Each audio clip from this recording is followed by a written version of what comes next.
Síndrome do pânico. Descubra como a doença se manifesta. Gestantes privadas de liberdade são estudadas por especialistas da UFMG.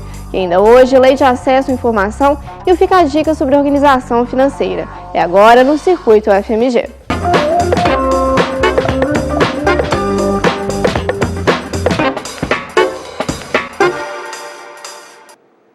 Boa noite. O sistema prisional brasileiro recebe críticas constantemente. Um desafio ainda maior para o governo é o cuidado com as gestantes privadas de liberdade. A nossa equipe foi acompanhar o dia a dia delas. As paredes coloridas, a televisão e os brinquedos por todo lado pouco lembram o ambiente que realmente é. Aqui vivem 73 mulheres privadas de liberdade. A diferença é que todas vivem um momento muito especial. Algumas acabaram de ter um filho, outras aguardam com expectativa a chegada deles. Gleiciane é uma delas. Restando 3 meses para o tão esperado parto, prepara o enxoval que ganhou.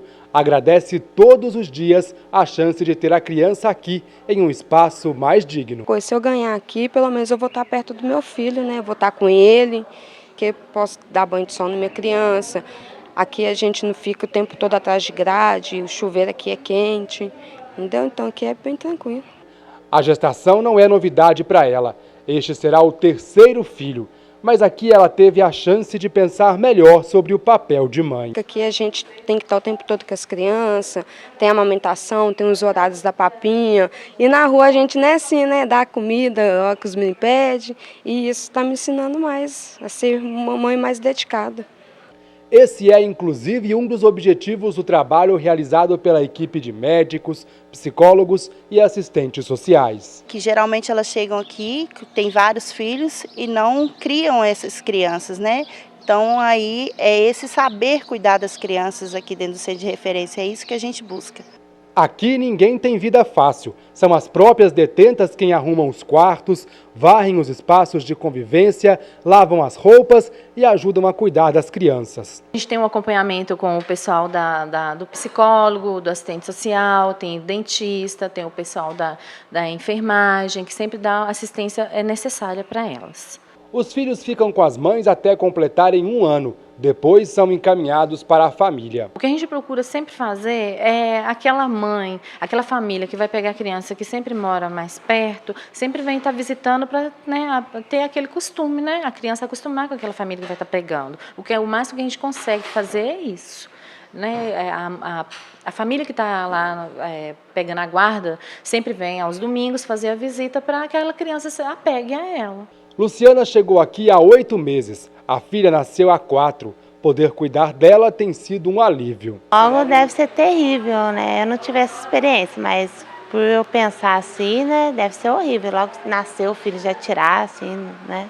Aí que a gente fica até 1 ano, né, com o nosso neném. É importante para ter o vínculo com nossa criança, amamentar, né, que o leite materno é muito importante, né, pro bebê, né. Para esta especialista, iniciativas como essas ainda são raras, mas ela alerta que é preciso uma série de mudanças para que o modelo se torne ideal. A separação entre mãe e filho, a distância entre o presídio e a casa dos familiares, as normas de segurança similares à dos presídios convencionais. E num sistema desse, numa organização desse tipo, não tem como se pensar em reintegração, em fortalecimento de vínculos familiares, nada disso. Para ela, Minas deveria seguir o exemplo do Paraná. Onde o local é um local mais agradável, não é um local que se assemelha a uma prisão, é mais como se fosse uma colônia, alguma coisa assim, onde as mães ficam com seus filhos até os 6 anos de idade. Essas crianças frequentam a comunidade, elas vão para a escola, elas vão participam de programas fora da prisão, levadas e trazidas por um carro, né, do sistema. Ali dentro desenvolvem outras atividades, tem profissionais que se ocupam dessas crianças. Mesmo ainda com o modelo prisional, o Centro de Referência de Minas diz alcançar resultados positivos. Elas são muito gratas ao que a gente faz aqui dentro e elas saem muito bem, elas se saem muito bem, a gente tem muita resposta positiva. Esse aqui, para mim, está mudando minha vida mais, né? Porque estou pondo minha cabeça mais no lugar. Estou mais tranquila agora eu penso mais nos meus filhos. Antes eu só queria sair, curtir, agora não, agora eu quero cuidar dos meus filhos cada dia mais. De acordo com a Secretaria de Estado de Defesa Social de Minas Gerais, em casos de decisão judicial, o prazo de permanência das crianças com as mães privadas de liberdade pode ser ampliado além do ano previsto em lei. Mas não há nenhum projeto para oficialmente ampliar o tempo a todas as mães. Sisu divulga balanço com o número de inscritos até o momento. Quem tem os detalhes é Melissa Gomes. Mais de 2 milhões de inscritos no Sistema de Seleção Unificado, SISU, contabilizados pelo Ministério da Educação até o meio-dia de hoje. Os candidatos têm até às 11h59 da noite de amanhã para se inscrever na página da internet do SISU, escolhendo até 2 opções de curso. De acordo com os números da manhã de hoje, a maioria dos candidatos tem entre 18 e 24 anos de idade. Minas Gerais é o estado que apresenta o maior número de inscrições, com 246.595 candidatos.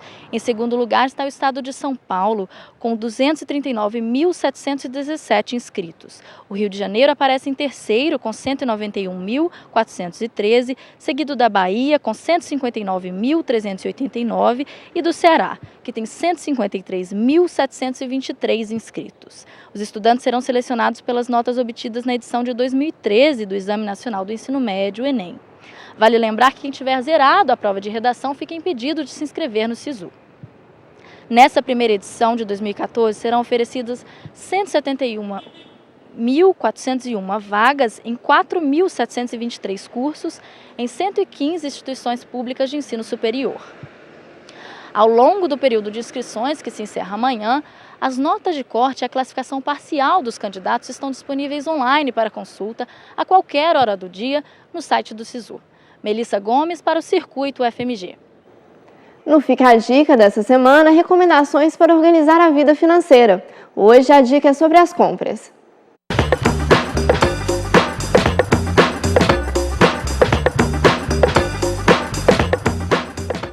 Na organização dos pagamentos, é necessário fazer a seguinte divisão, né? Nos gastos de custeio, como de supermercado, né, em que inclui alimentos, material de limpeza, etc., não é recomendável parcelar essas contas, porque, como por exemplo, parcelas no cartão de crédito, pois isso pode virar uma bola de neve, né? Sabemos que esses gastos eles são rotineiros.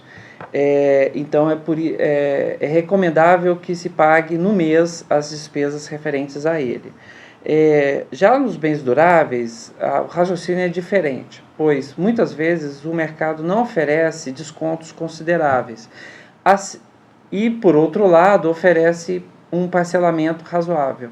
Então, nesses casos, é necessário ou recomendável fazer a divisão em parcelas de forma a suavizar os gastos, mas sempre tendo em vista o planejamento familiar. Planejamento é o tema da dica de amanhã. Fique ligado. Milhares de pedidos de informação foram feitos ao governo em 2013. Os detalhes com Leonardo Ribeiro. 4.386 é o número de demandas que o Ministério da Justiça recebeu em 2013 com base na Lei de Acesso à Informação.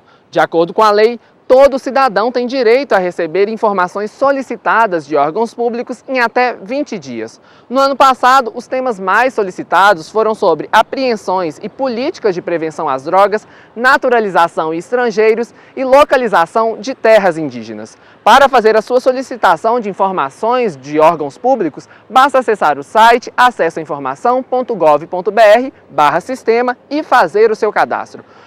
Depois, basta acessar o site com seu nome de usuário e senha, clicar em registrar pedido e preencher o formulário de solicitação. O sistema irá gerar um número de protocolo que também será enviado por e-mail para o acompanhamento da demanda. Mais informações no site justiça.gov.br. Leonardo Ribeiro para o Circuito FMG. Uma doença que torna propriamente uma inimiga. A síndrome do pânico muda a vida de quem sofre com o mal e pode trazer consequências para a socialização do indivíduo. Na reportagem a seguir, você confere como lidar com a doença.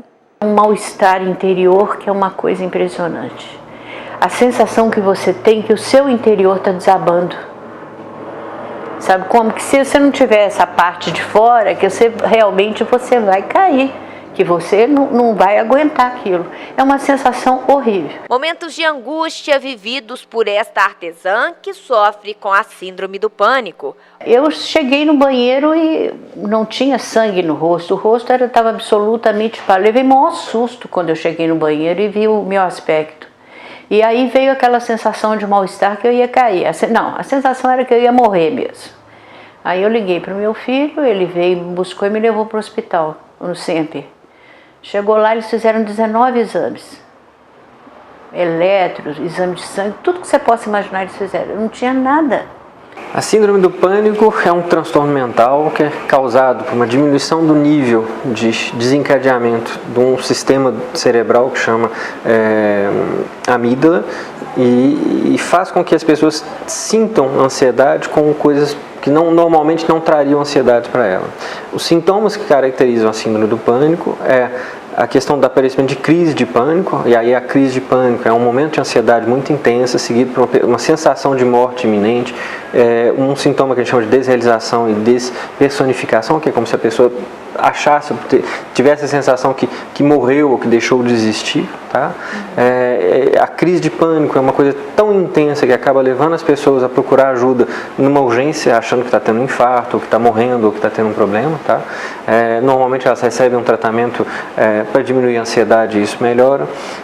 Mas toda pessoa que tem uma crise de pânico passa a temer essa crise de pânico e antecipar essa crise de pânico. Foi o que aconteceu com Dona Sueli, que depois das crises evita sair de casa. O meu medo era de cair na rua, por exemplo, no sair de casa. Hoje eu já tenho mais dificuldade para sair, na época eu não tinha. Então na época eu tinha receio de sair de casa e cair. Aquela insegurança, sabe? Isso eu tinha muito medo.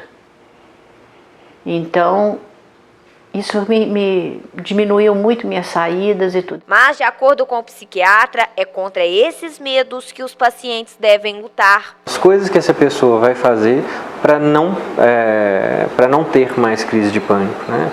Nesse caso, vai ser ter um amuleto, andar com um remedinho na bolsa, só sair com o marido, deixar de frequentar certos lugares que normalmente frequentava. E isso tudo vai incapacitando e causando um grande sofrimento, porque essa pessoa vai ficando com uma vida bastante limitada por causa do medo de ter uma nova crise de pânico. O tratamento da síndrome de pânico ele é medicamentoso e com psicoterapia. Do ponto de vista medicamentoso, a gente pode dar algumas medicações que vão aumentar esse limiar de desencadeamento das crises de pânico e que vão fazer com que essa pessoa tenha, vamos dizer assim, uma tolerância maior a essas ansiedades que podem levá-la até a crise. Tá? Do ponto de vista psicológico, existe um tipo de terapia, que chama terapia cognitivo-comportamental, que pode ser usada e de maneira que a gente vai trabalhar os evitamentos, expor essa pessoa em imaginação e depois em situações reais, até que ela consiga não ter mais crise nessas situações que ela associa à crise de pânico. Já a Dona Sueli encontrou no artesanato a força para enfrentar o transtorno. Eu acredito que me ajudou mais do que remédio. Eu me sinto assim, como que eu vou te dizer, leve, a cabeça maravilhosa, eu fico escutando música. O artesanato não é um mero movimento mecânico, pelo menos para mim não é. É também você descobrir a cada dia uma maneira mais fácil de fazer aquilo. Então isso te obriga a pensar, tem que pôr para funcionar, porque senão a cabeça pira. O Circuito FMG de hoje fica por aqui. Obrigada pela companhia e você assiste agora o programa Movimento.